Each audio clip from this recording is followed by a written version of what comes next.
Kalian pernah nggak sih penasaran tentang apa yang bikin brand favorit kalian itu beda dari yang lain? Jawabannya sebenarnya ada di dua hal ini nih, yaitu brand positioning dan juga nilai merek. Tapi sebelum nonton penjelasannya, kenalan dulu yuk sama kelompok kami. Ada Gisa Virus, Ashila Kanya, Naila Askia, Mahadewi, dan Keisha Salsabila. Brand positioning menjadi penting karena menentukan bagaimana suatu merek dipersepsikan dan diingat oleh konsumen dibandingkan dengan pesaing.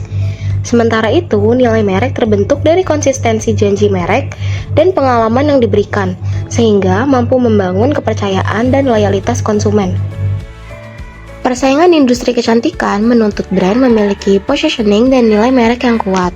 Scarlett Whitening menjadi contoh brand lokal yang berhasil menarik perhatian melalui strategi pemasaran yang efektif.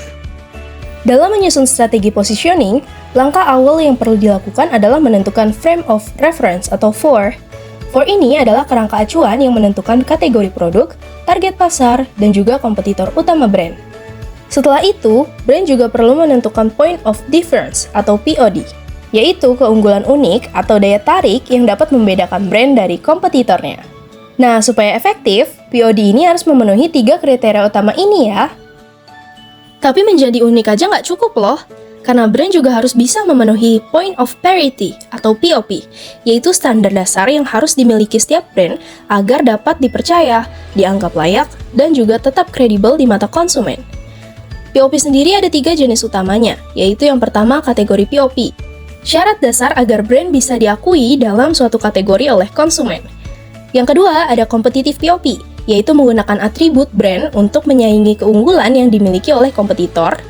Dan yang ketiga ada correlational POP, yaitu kondisi ketika suatu keunggulan brand justru bisa menimbulkan persepsi kelemahan lain di benak konsumen. Nah, setelah elemen-elemen FOR, POD, dan POP teridentifikasi, langkah operasional selanjutnya adalah mengeksekusi strategi penetapan posisi tersebut.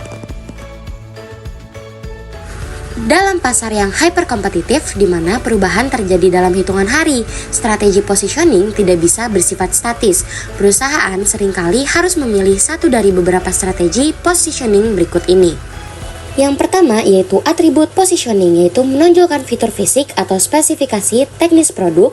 Yang kedua yaitu benefit positioning, yaitu fokus pada hasil akhir atau solusi yang diterima konsumen. Yang ketiga yaitu user positioning, yaitu mengaitkan merek dengan kelompok pengguna tertentu. Selanjutnya yaitu competitor positioning, yaitu membandingkan merek secara langsung atau tidak langsung dengan pemimpin pasar. Yang kelima yaitu quality atau price positioning, yaitu memposisikan merek berdasarkan nilai yang diterima atau value for money.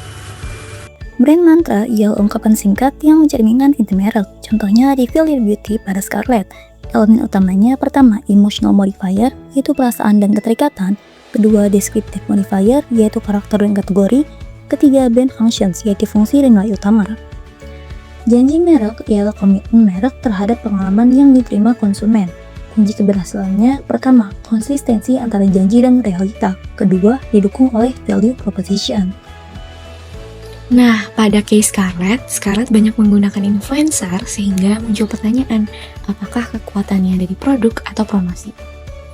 Kalau dilihat dari sisi FOR, Scarlett berada di kategori skincare dengan posisi terjangkau namun terlihat premium. Jika dilihat dari sisi POD, Scarlett menonjol lewat penggunaan influencer dan artis internasional seperti Song Joong Ki, Twice, dan EXO. Nah, itu tadi penjelasan singkat tentang brand positioning dan nilai merek. Gimana? Udah makin paham kan kalau brand itu bukan cuma soal jualan aja, tapi juga soal value yang dibawa. Terima kasih sudah menyimak video ini. Kami dari Kelompok 3 pamit undur diri. Stay creative and see ya!